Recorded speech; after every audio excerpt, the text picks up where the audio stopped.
Welcome to Inside the Issue, Ocular Toxicities with Antibody-Drug Conjugates and Other Cancer Therapies. This is medical oncologist Dr. Neil Love. This program is a follow-up to a recent webinar we conducted with ophthalmologist and cornea specialist Dr. Neel Pasricha from the University of California, San Francisco, along with other faculty. And because the concepts that we were presenting were so new and challenging to process, shortly after the webinar, I met with Dr. Pasricha for a follow-up one-on-one interview to further explore this fascinating topic. During the program, the use of agents and treatments that are not approved will be discussed, so please check out the package inserts for more, and the conflict of interest statements for the faculty can be found in the program notes. To begin, I asked Dr. Pasricha to provide a general overview of the anatomy of the eye with a special focus on the cornea. The cornea is the very frontmost part of the eye, so it's the clear, transparent portion. It's about 500 microns thick, so really, really thin tissue, and it's completely avascular. So there's no blood vessels, and it's kind of in a special state that way, except at what we call the limbus. And that's important for this antibody-drug conjugate corneal toxicity issue. So the limbus means the very periphery of the cornea, where that clear cornea meets the blood vessels and the white part of the eye, the conjunctiva and sclera. And so that's the only area where the blood vessels are interacting with the cornea. And that's how we think these antibody-drug conjugates are causing their corneal toxicity, is they're administered intravenously, they make their way systemically throughout the body, and then they interface with the cornea at that limbus region, the part of the cornea that interacts with those blood vessels. And as a cornea specialist, I deal with both the medical and surgical issues that can arise with the cornea. So, for example, dry eye is a big umbrella term. It kind of encompasses any sort of issue that's affecting the surface of the eye and causing that dry sensation. So I deal with that quite a bit on the medical side. We also have other issues like Stevens-Johnson syndrome and things that can affect the cornea that way. And then on the surgical side, corneal transplantation, procedures like corneal cross-linking for diseases where the cornea starts to become more like a mountain shape instead of a hill shape. And then I also do cataract surgery. And the cataract is a different part of the eye. That's the inside portion where the lens of the eye is. And as we get older, we all develop cataracts where our lens becomes cloudy and more thicker. And so we do cataract surgery to remove that and replace it with a lens implant. So that's kind of my main medical and surgical focus is corneal transplantation and cataract surgery on the surgery side, and then medical diseases that can affect the cornea and the ocular surface. And how have you sort of interacted with the oncology team there at the UCSF? And what are some of the types of situations you encounter as you see oncology patients? Yeah, the story of how I got involved specifically with antibody-drug conjugates is interesting. I was very interested in dry eye drug discovery. So I'm a clinician scientist, and half my time is in the medical and surgical side, like we talked about. But the other half of the time, I'm in the lab doing different experiments and things. And early on, when I came back to UCSF, I was very interested in looking at ion transporters on the epithelium, like the surface layer of the cornea. And I was at a friend's wedding, one of my co-interns who's going into breast surgery, and I was sitting next to Laura Esserman, the head of the UCSF Breast Cancer Center. And she was telling me, hey, I have these patients who are having corneal issues. Do you know any corneal specialists who'd be interested in looking at the corneal epithelium for these patients? And I said, hey, that sounds interesting. I'll take a look. And at that point, I had heard of belantamab mafodotin and the corneal toxicity it had caused, but I wasn't too familiar with the area. This was about 2.5 years ago. And from that moment onwards, that really is what got me involved with the oncology clinic, seeing patients who were enrolled in these clinical trials specifically for antibody-drug conjugates, but also now for various different treatments like monoclonal antibodies or even just chemotherapies. They can cause a huge spectrum of ocular issues, and a lot of them tend to be on the ocular surface, like the cornea and the conjunctiva. Can you talk a little bit more about your research and your work looking into why you see these corneal toxicities with ADCs and the variation that you see in different ADCs and why you think there is variation? Yeah, it's a great question. And it really seems like a lot of ADCs are having this problem. I think that's the first thing to kind of talk about. And it's about 50% or so of ADCs will have some degree of corneal toxicity. Now, that doesn't mean it's the number one adverse event for all of them. But for example, belantamab mafodotin, it is the number one adverse event in that case. And it affects upwards of 75% or more of the patients who are on the therapy. And what we're seeing is that it's an off-target toxicity. And so it's not like the antibody is binding to something on the corneal epithelium and being internalized. It's something about the corneal epithelium and specifically that limbus area where the cornea is interfacing with the blood vessels.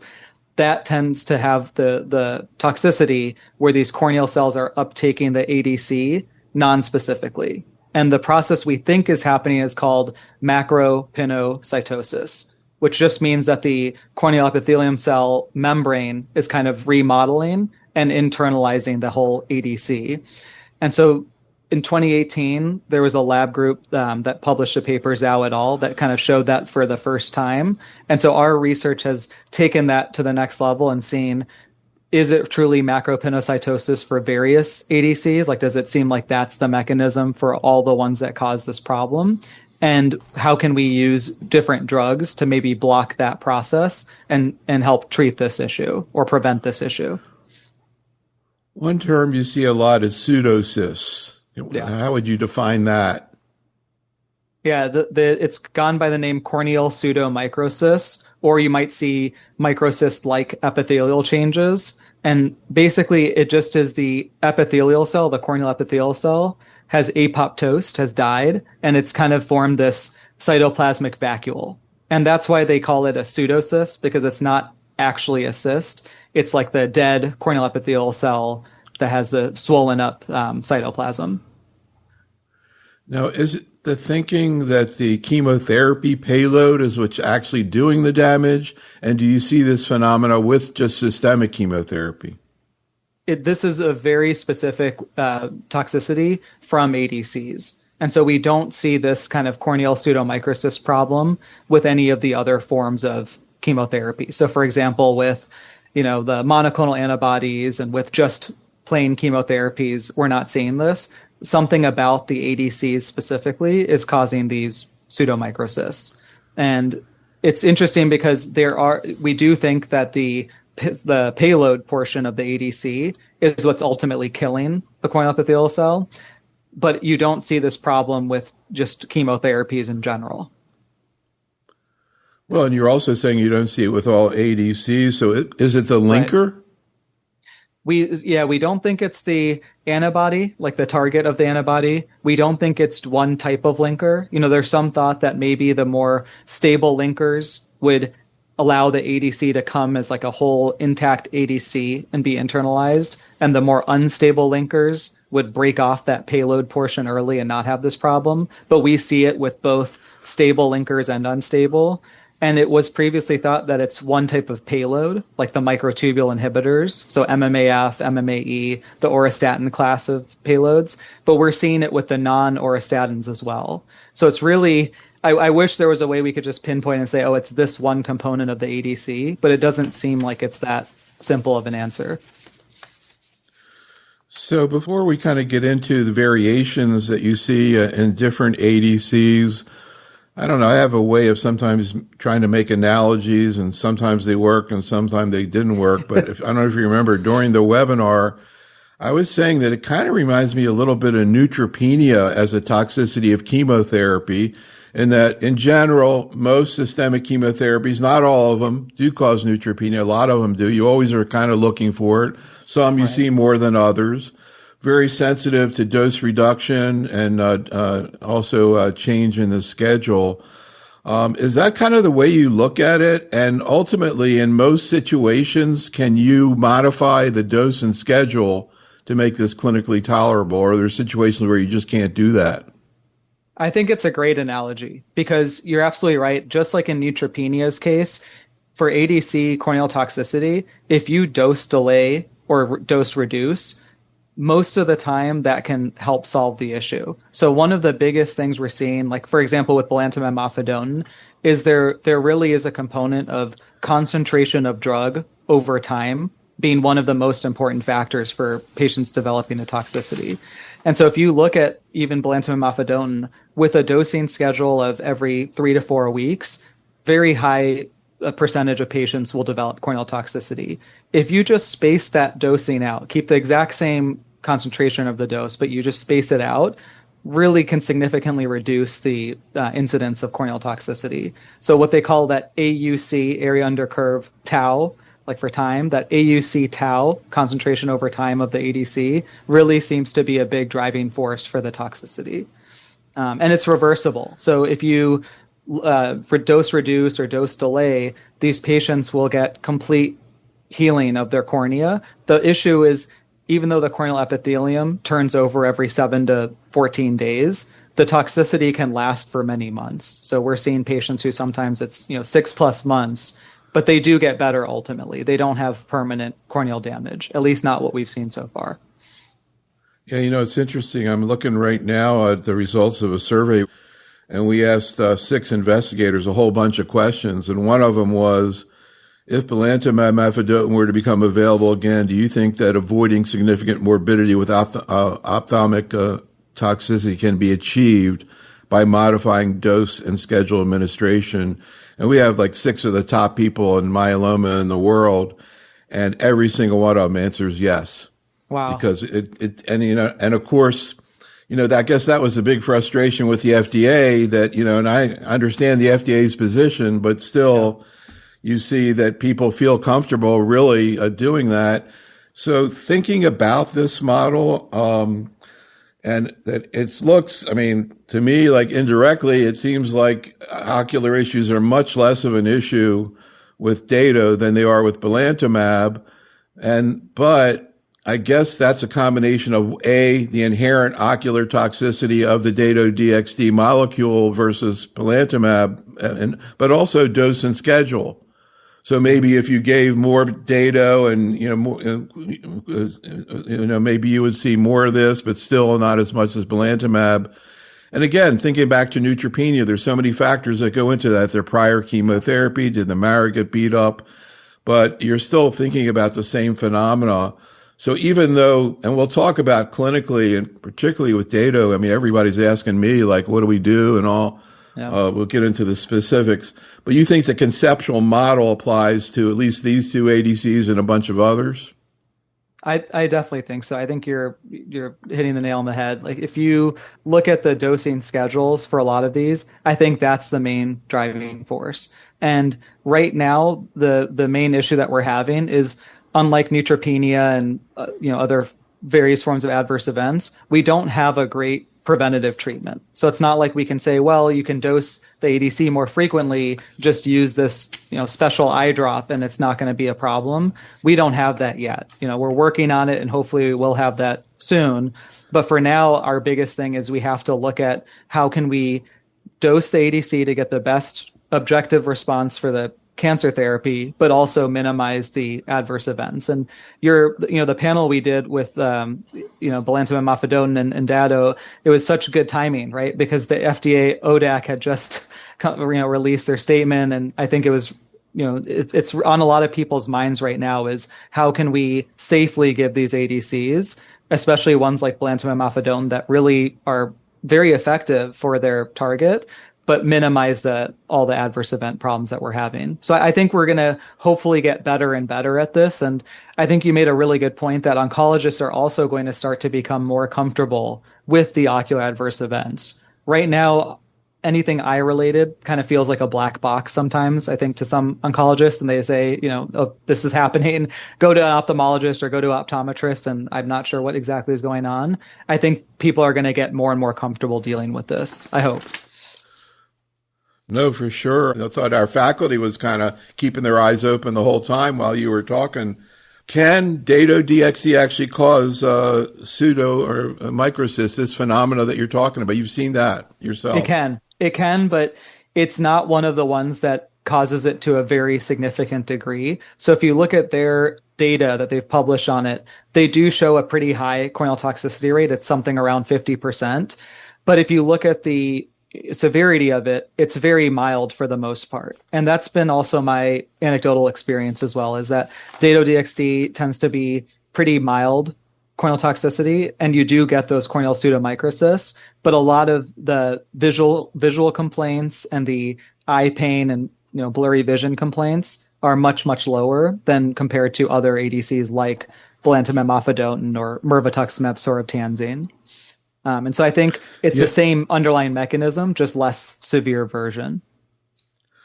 And, you mentioned 50%. Of course, most of those, as you say, are grade 1, asymptomatic. The package insert says 36%. There are other numbers I've seen in the 40%, but I guess all in the same range and all mostly grade 1. But it also gets into prevention and diagnosis of this issue. I did a video yesterday, believe it or not, with a very prominent breast cancer investigator. And one of the things we got into was Dato-DXd. And I said, do you usually send the patient to an optometrist or ophthalmologist before you get started? Because it's right here in the package insert. And he said no. Yeah. And he said, well, it's not a big deal. Some of these people get dry eyes and, give them a little drops. And so first of all, do you think it's worthwhile or important to get a baseline ophthalmologic exam in all people starting ADCs or people who are getting an ADC that's been associated with microcysts? It's a great question. And I think, in my opinion, as a cornea specialist, I don't think all ADCs need to have mandated baseline eye exams. And there's a couple of reasons why. One is just getting that baseline eye exam. It might seem like, from an FDA perspective, maybe like easy and kind of nice to do, but it's actually logistically not so easy for a lot of places, right? Getting an optometrist or ophthalmologist appointment scheduled, in addition to all their lab work and imaging and other tests that they need, sometimes can be the bottleneck for them to actually get their treatment. And so I think for drugs like Dato-DXd, my opinion is it's probably not necessary. But then drugs like belantamab mafodotin or mirvetuximab soravtansine, where it is their number one adverse event, and it can be pretty visually and symptomatically significant for these patients, then in those cases, I do think having that baseline eye exam is helpful, because then you're better able to figure out how to dose adjust if and when they develop the corneal toxicity, because you have that baseline. And we also got into this issue of optometrists versus ophthalmologists, and and also whether most optometrists or ophthalmologists are actually going to be ready to do an appropriate exam and consultation on these patients. So how much of a need is there in that community for more education? There's a lot of need. I think, just like in the oncology space, where it's people are kind of learning about it and it's becoming a hotter topic, the same thing is happening on the ophthalmology and optometry side. So we have our big annual meeting called American Academy of Ophthalmology coming up in October, and we actually have a whole session on these ocular toxicities from oncology drugs, because it's becoming a bigger and bigger problem that we're facing. And you're right that a lot of times, even corneal specialists might not be familiar with what corneal changes are happening. And it's hard to keep up, because these ADCs keep getting approved, and you have to kind of stay up to date to know which are the ones that have this problem and which are the ones that maybe it's not so much of an issue. So you also talked about, the idea that optometrists can sort of screen patients, are much easier to access. And also, everyone was fascinated by your sort of in-clinic 20-minute evaluation. Of course, maybe it's different in a center like you have, where you have a lot of patients concentrated with breast cancer or whatever. But can you talk a little bit about sort of the essentials and how you can theoretically, with an ophthalmologist, get it done in like 20 minutes, maybe in the clinic? Yeah, I think that is something we're really excited about doing, because these ADCs when they're getting prescribed and they need a baseline eye exam, we really don't want the baseline eye exam screening to be what holds that patient up from getting the therapy.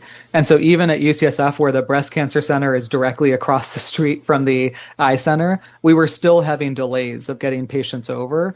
And it was kind of a hassle. They would come in, they have to check in, wait a couple hours. The clinics are running behind. In total, it's about like a 4 to 6 hour ordeal for this patient just to be told, hey, this is your normal baseline eye exam. So what we did is we just did 3 different things that we brought to the oncology clinic. We brought a simple pinhole occluder. And so that kind of estimates what is their best spectacle corrected visual acuity, but does it in a really fast way. You just put a tiny little pinhole in front of the eye and you have a vision chart on the wall. You have tape on the floor to say how far away to stand. And you just have the patient do one eye at a time, pinhole visual acuity. And that gives a really good estimation of, again, if they were to have the best possible pair of glasses, what would their vision be? Then we have a simple device that checks their intraocular pressure, and they don't need any numbing eye drops or anything like that. It's a handheld device. And then the final one we had was an imaging device that images the front part of the eye and then also can image the retina, the back of the eye, without requiring dilation drops. And so in total, that whole exam takes about maybe 15 to 20 minutes. And we do it right in the oncology clinic, and patients are able to do it basically in the waiting room while they're anyways waiting to have their oncology visit or other tests done. And it's been great so far because you just have all that data go to the cloud securely, HIPAA compliantly, and then it can be reviewed that same evening by the ophthalmologist like myself and just kind of get them expeditiously screened for these ADCs. Is the idea to try to, and maybe this difference with different ADCs, to try to pick this up before the patient develops symptoms? And what type of symptoms will a patient develop? And theoretically, if things, continue to get worse and they're treated and, maybe they're not being monitored, what are some of the complications you can see? Yeah, I think right now, just to make sure we have good data for this, we're just doing the baseline eye exam. So most of them are completely normal, just saying, hey, you have normal eyes. This is your baseline exam.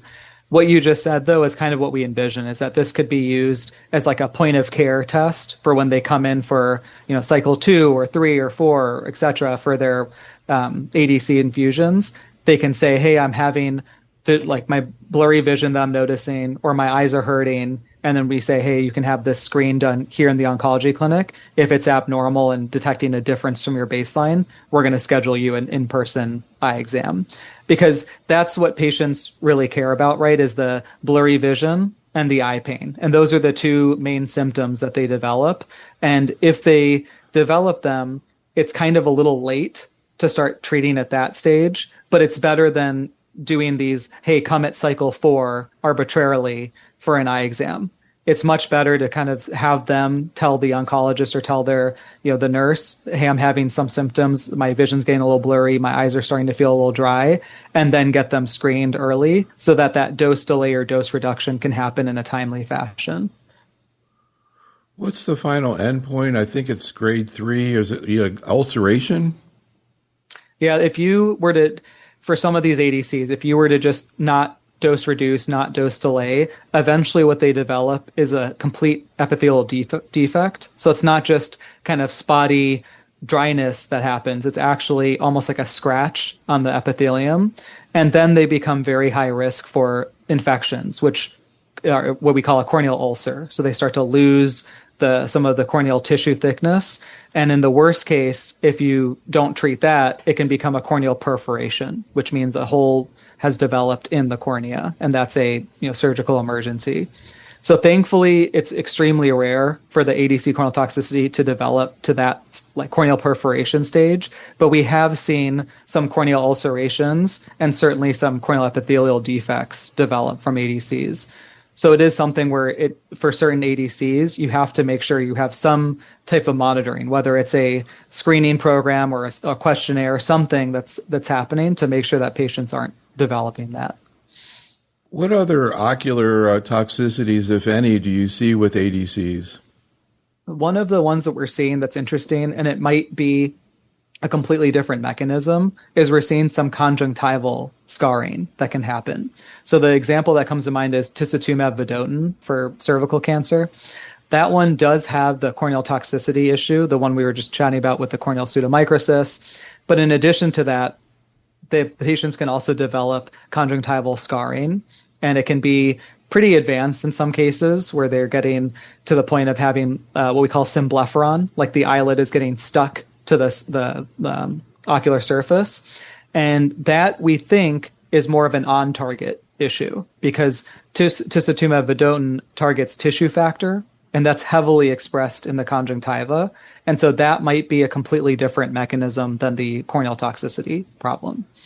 And so for that one, same idea. You definitely want to dose reduce, dose delay, and ideally catch it very early because you don't want to have those sometimes irreversible changes happen. So I'm also curious what other types of ocular toxicities you see in general in oncology or ocular phenomena. When we were doing the webinar, somebody in the chat room asked about photopsia with the SERD camizestrant, because that was just a huge presentation. It's not even approved yet. It's that was used a big paper at ASCO in breast cancer. I think I only saw photopsia listed with this particular oral SERD. I'm not sure why. There's several other oral SERDs, but what is photopsia, and is there anything you can do to sort of prevent or manage it? Yeah, that's becoming a hot topic too for us, is the camizestrant photopsias. And I think that one has several issues. So first of all, it's about 15% or so of patients on cami are getting these photopsias, which just means flashes of lights in their vision. And from an ophthalmology and optometry standpoint, when you hear photopsia, like flashes of lights, the number one thing you worry about is there a retinal detachment or retinal tear or some type of retinal issue going on? The good news for cami is that they've done a lot of studies, even in animal models and such, and it doesn't seem to have any actual retinal pathology that's happening. They're just, for some reason, developing these photopsias. And we don't know exactly why it's happening, but it's happening in some patients. And so these patients are getting, full dilated eye exams and kind of making sure there's no retinal tear or retinal pathology, and nothing's been detected so far. So in terms of how do we prevent it, there's not a great answer for cami, but at least we know that it's not, to our knowledge, causing a real treatable retinal pathology, like retinal issue. But I think what's going to be really important for cami's rollout is we're going to need to do a very good job of educating both the oncology side and the ophthalmology optometry side, because otherwise it's going to lead to a lot of these kind of emergency, hey, you must see an ophthalmologist immediately and ideally a retinal specialist immediately for these patients, and cause a lot of alarm for the patients and the providers. So definitely the education component will be big for that one. So I don't know. Again, things just sort of pop into my head. When I first heard about photopsia, one of the things that came into my mind, and maybe it's completely different, and I don't even know whether you've seen this because this drug's not used too much anymore. It used to be used a lot more. Crizotinib. They had these sort of stories of patients having sort of, I don't know, like hallucinogenic things, or you know anything about that? Yeah, I don't know too much about it, but I know that there's so many different drugs that are causing different visual disturbances and such. The one that we do see quite a bit of are the MEK inhibitors causing retinal pathologies. And so that is definitely something where, our retinal specialists and our optometrists and ophthalmologists, we're seeing a lot of patients who have the retinal fluid that's developing. The good news for those as well is that is also reversible, and it's not something where it's a permanent problem. And then we're seeing different levels of the MAPK pathway. When you inhibit those different levels, they tend to have different rates of the retinal pathology that's developing. So the further downstream you are in the MAPK pathway, the more severe the retinal pathology is. I don't know if it's related, probably not, but what about FGFR inhibitors like erdafitinib and central serous retinopathy? Yeah, that's definitely one of the ones that can cause it.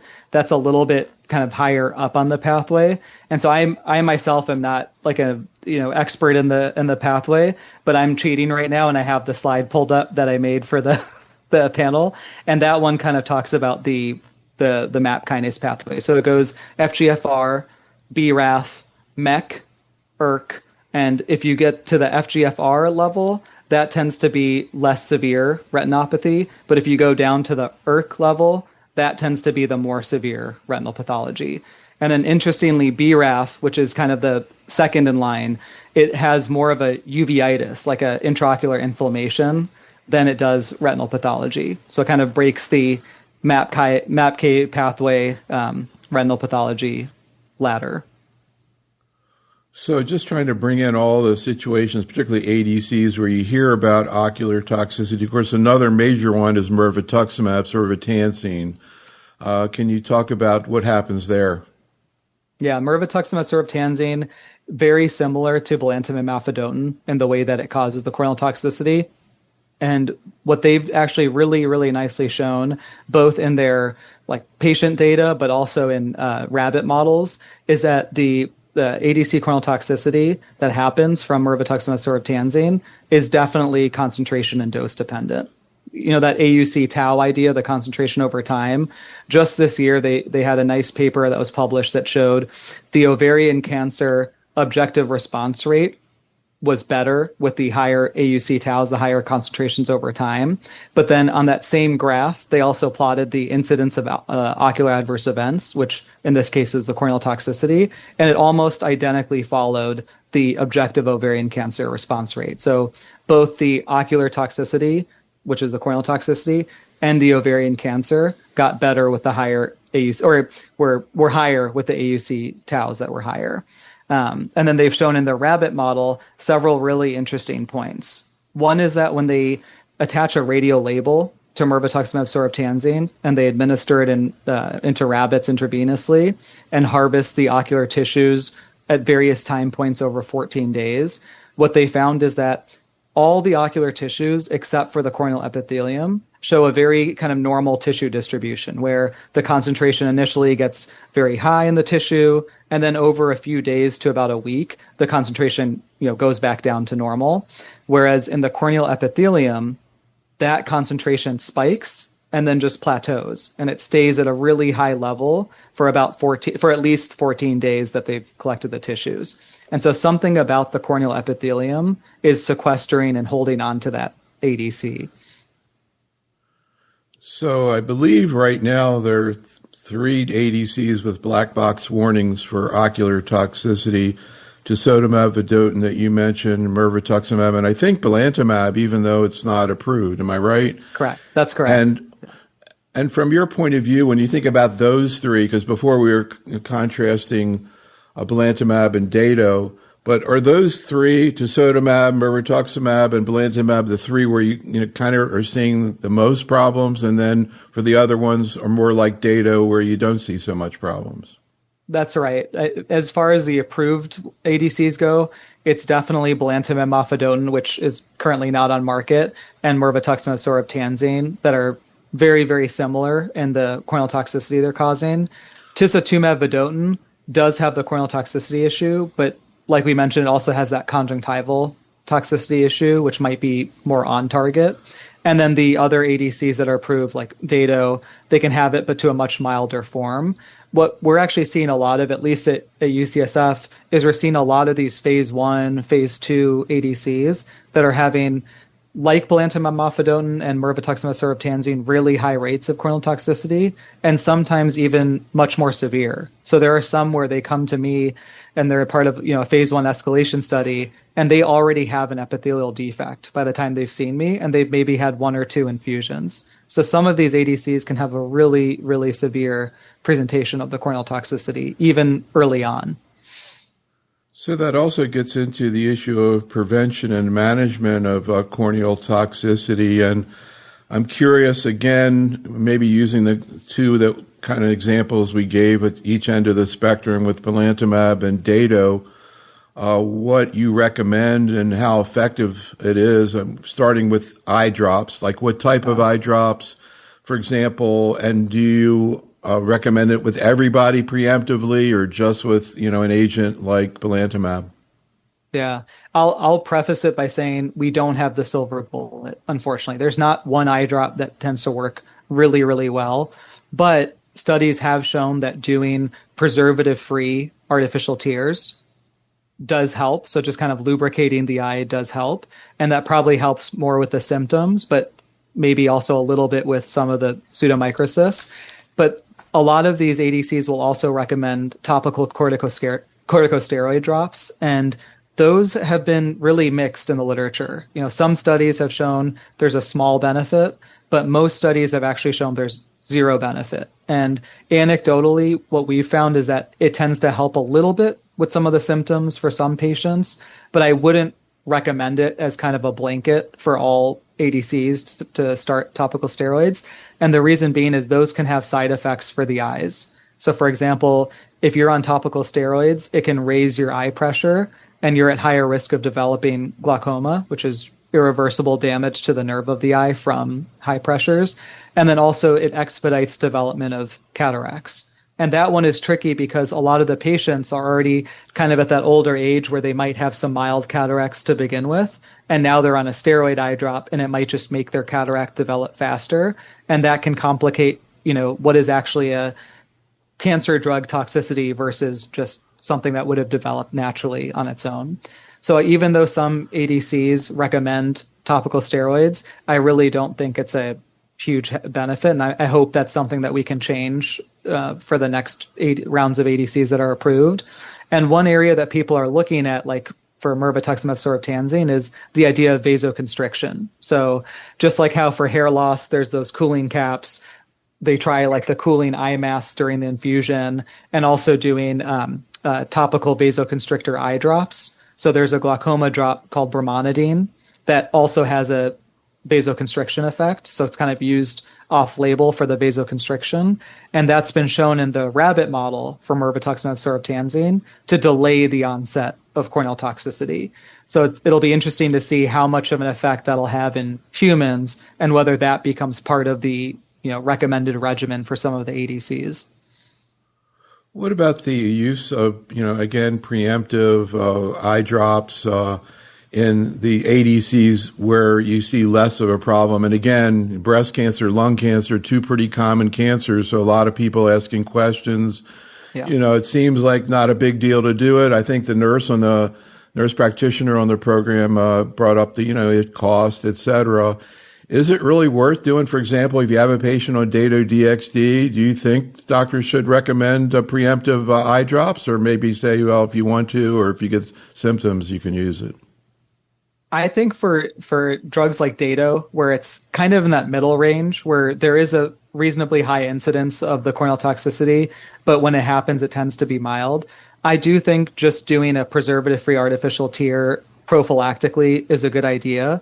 The issue that we've run into is that sometimes it'll be unrealistic, the amount that they want patients to use it. So they will recommend things like 8 times a day. Doing Right. any drug 8 times a day is really difficult for patients. And there's been a lot of studies in the glaucoma literature where patients have to use eye drops chronically for life sometimes, that if you tell a patient to use a drop, for example, 4 times a day, 50% or more of patients are not able to stay compliant with that regimen. It's just too difficult.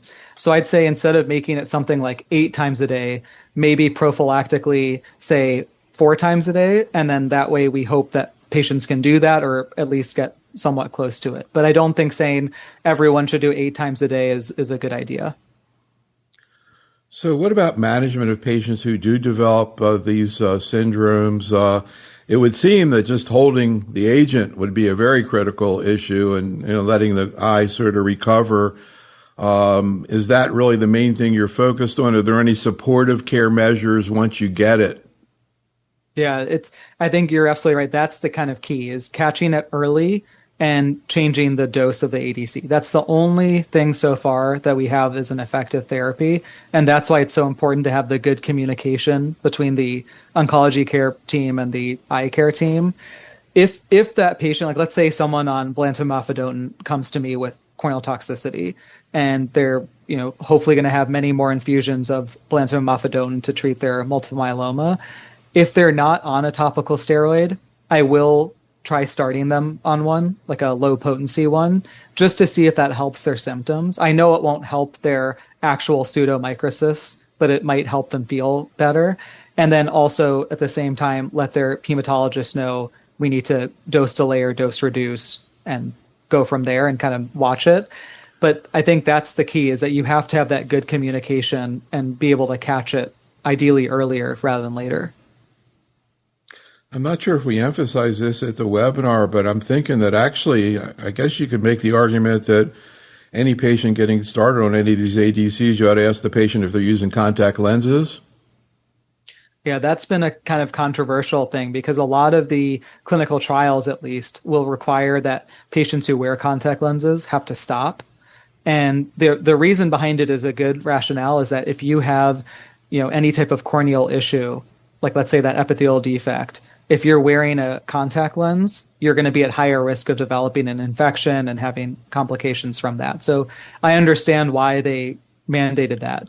The problem is, one of the other effective therapies that we have to manage the symptoms, like the blurry vision and the eye pain, is actually a contact lens. So it's a hard contact lens called a scleral lens. And what it does is it doesn't sit directly on the cornea the way a soft contact lens does. It sits on the white part, like the conjunctiva, and it vaults over the cornea. And what it does is it soaks the cornea in tears, and it creates a nice smooth surface. And that immediately solves the vision problem. So patients immediately say, oh, my vision is, completely clear again. And it makes their eyes feel comfortable, because it's kind of like using a preservative-free tear every second. It's just soaking the cornea in that. But the problem is, we've run into the issue where, for especially the clinical trials, they're not allowed to be in contact lenses. And so we've had to kind of talk to the sponsors and see if they'll make an exception. And the other big issue with scleral lenses specifically is, because it's a hard contact lens, it's not like a soft lens where you can just put it in and out really easily. You need special training. It needs to be fit for the patient and made for them. And so it takes a few months generally for patients to get their scleral lenses and to be able to put them on and off. And by then, a lot of times in these trials, they're already off the ADC and they don't really need it at that point. So that's not been like our go-to option, but it is an option for patients who need to be on ADCs for a long time. Getting back to the cold packs, or the use of cold, I always thought that was really cool. I first heard about that with tisotumab vedotin, which I guess now they do that a lot. Any situations where you would use that, maybe a patient who already had some problems in the lower risk ADCs, example, Dato. Would you ever use a cold pack? Would you have people put, preemptively at either whether if they had problems or didn't have problems? I think it's a good preemptive one, because it's such an easy thing to do, right? You just have these cold eye masks that can have, washable or, reusable covers in the infusion center. And you just like for the cold caps where patients are using it in the infusion center, you have the patient, put these cold masks that generally feel pretty nice anyways, and they just get that for the infusion. The idea behind it is the vasoconstriction. So the cold causes vasoconstriction, and in theory should make less of the ADC drug get to the cornea. The problem is, I don't know if doing it just for the infusion really makes a meaningful difference, but I know it won't hurt. It certainly won't hurt the patient. It might help them. And it's an inexpensive, relatively easy thing to do. Yeah, actually, I'm just flashing on a program we just did on breast cancer. We were talking about Dato, and the issue of ice chips was brought up for mucositis. And they said, probably not going to work, just for the reason you just said, that the half-life's too long to just use ice chips during the treatment. What about pre-existing ophthalmic conditions that should raise red flags? Anything that we should be looking for? It's a great question, and the GSK people have looked at this with belantamab mafodotin. So they've done studies. Actually, at ASCO, I saw a nice poster on this where they looked at patients who were being started on belantamab mafodotin and looked at their pre-existing ocular conditions, including corneal issues like dry eye. And what they found is that there was no difference in which pre-existing condition caused a higher rate of corneal toxicity to develop. So I think the short answer is it's probably not that important to know who has pre-existing dry eye or who has pre-existing eye conditions, except for being able to tell what's their baseline. Because if you were to just do a eye exam on an entire auditorium of people who are not on ADCs, about 50% or so of them will have some type of dry eye. Some of them might have some mild cataracts, things like that. So I think knowing about those pre-existing conditions helps to be able to make sure we know what's actually a change from their baseline. What is the pathophysiology of what's going on in those 50% of people, and is it age related? Definitely. So age is a big factor for getting more dry eye. But then the other one is, our lifestyles. Right now, so many of us are in front of computer screens or phones. And when you're looking at a computer screen or looking at your phone, you are not blinking the same way you normally do. And so that alone, just kind of the decreased blink rate and that focus, that's going to lead to more dryness. And also you're straining your eyes more than you would if you were just walking outside or, in a classroom type thing. And do most of these people have normal exams? They have relatively normal exam, but when you look at their corneas, they do have kind of spotty staining of the cornea, where there's a little bit of breakdown of the epithelium, what we call epitheliopathy. And that's kind of how dry eye presents. It shows up as little areas of the corneal epithelium that are not fully intact and normal. And one of the issues that we run into with the ADC corneal toxicity is it also develops these patchy epithelial changes too. And so I think for that reason, it's important to know that one, there's a really high rate of just normal patients who have mild forms of dry eye with that corneal finding. And then also to know that ADC corneal toxicity also can present in a similar fashion. But what's different is that dry eye will not have those little pseudomicrocyst changes. And it won't be something where it should be progressively getting worse and worse. The way that with an ADC, the more they get over especially shorter periods of time, the worse their toxicity will get. I don't know if you would call this age-related dry eye, but in this sort of benign syndrome, any supportive care issues, you recommend artificial tears? Does that help? What do you do? Definitely. So using that same type of preservative-free tear that we would say would be a good prophylaxis for these ADCs, that also helps with people who have just mild dry eye. So I myself, as a corneal specialist, usually carry around like a preservative-free artificial tear, and from time to time will give myself a drop of that. It helps, and things like traveling and allergens that can also worsen it. So it's something good to have. And as we get older, your eyes, we know that the dry eye issue gets worse and more prevalent. I've seen, and actually I've used artificial tears that are like individual, like things that you open and yeah. Do you recommend that, or is that what you recommend? So that's a preservative-free one, those ones that are in the little vials. So those are great. Right. Those are really good. They do have ones that are actually a bottle with a special cap. Right. That's a multi-dose preservative-free cap. Those are also great options for people who don't want to carry around, a bunch of different vials. So either one of those tends to be good, but I'd say the safest one are the little vials because they're single use. So they're much lower risk of having issues. Any other sort of clinical pearls that you might want to share that a medical oncologist would find useful? Any misconceptions out there, or anything else that you think would be worth chatting about? I think one of the biggest things that you mentioned that's really good to reiterate is who to send these patients to from the oncology clinic. Going to a corneal specialist, sure, is that's great, but they can also go to a comprehensive ophthalmologist or to an optometrist. And in any of those three situations, the corneal specialist, comprehensive ophthalmologist, or optometrist, they're going to be able to do the full eye exam that's needed to diagnose the corneal issue that's going on, the corneal toxicity. And so I think that's a thing that we're trying to educate the oncology community, is that you don't need to only send these patients to an ophthalmologist. Optometrists are also totally capable of managing that. The thing that's a little tricky is that sometimes from a patient standpoint, they might say, oh, well, I want to go see an ophthalmologist. I want to see an MD doctor for this problem. And if they kind of demand that and the oncologist says, that's a good idea, they can have a really significant delay, and sometimes they get put in the wrong subspecialty of ophthalmology. So, for example, if they go see an ocular oncologist, in theory, that makes sense, right? It's the ocular oncologist, they deal with cancers of the eye.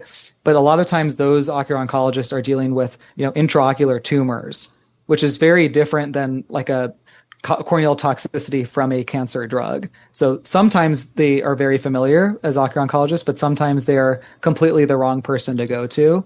And so I don't want that misconception out there that patients who have these ADCs and get ocular problems can only see an ophthalmologist. Just to finish out, any cases that you've had of people that you might want to comment on, people who've gotten belantamab, Dato-DXd, or mirvetuximab, you think would be instructive? Yeah, I think one of the things that you did that was really nice during our panel discussion was you actually had that patient video of the multiple myeloma patient who had belantamab mafodotin and developed corneal toxicity, and just hearing the patient perspective, because his case, thankfully, he was saying, yeah, I had it. It was a little bothersome, but once I used the eye drops and we changed the dosing, it was manageable. It didn't really affect his quality of life. One of the things that I've seen, and again, I'm biased because I'm on the eye clinic side, right? So generally, if they're coming to me, a lot of times they already have pretty significant problems. What I've seen is kind of the opposite end of the spectrum, where patients have told me, in their actual own words, this is the worst thing about my cancer, is this eye problem.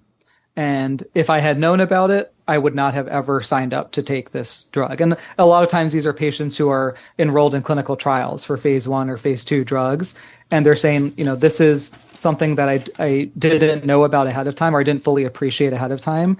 And I felt like I'm a vampire. I had one patient who used that exact term. He said, I feel like I was a vampire when I was on treatment. I just closed all my doors in the house, closed all the windows.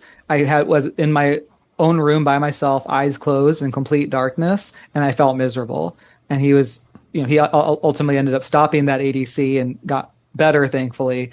But he was saying it was the worst thing he had to deal with. And he was saying this is not how he wants to spend his, last few months or few years of life dealing with.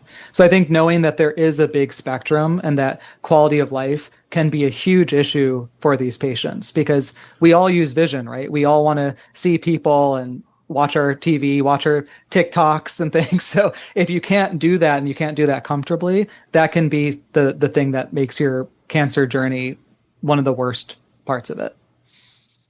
Yeah, that was really impressive. When these agents first came out and I first started to hear about ophthalmic toxicity, I kept hearing from docs, patients really do not like the idea of it. Not just patients who've had problems, but just talking to somebody about the potential. And I guess you're right. It's such a critical function. It's very scary to think about anything happening. Oh, yeah. And I think another thing that's good to educate both the oncology and ophthalmology optometry field is these changes, while they can be very significant and reduce quality of life, it's important to let the patient know that these are reversible. Because right off the bat, if you tell someone you might develop these problems that happen, it might affect your vision and it might cause you to have eye pain. But the good news, if it happens, it's going to be fully reversible. You're going to get better. Just knowing that completely changes their mindset when they do develop the corneal toxicity, because now they're not coming to the eye clinic in tears saying, I'm never going to see again. And I've had a couple of the early patients who were like that, where they came in and they weren't told that this is reversible. So they thought they've ruined their eyes and it's done. So just knowing that ahead of time does help too. Yeah, I mean, that man on the video, as part of, I chatted with 10 myeloma patients. So he'd been on belantamab for 3 years. Of course, he described the initial, time, as you heard, when he had a lot of problems with vision, et cetera.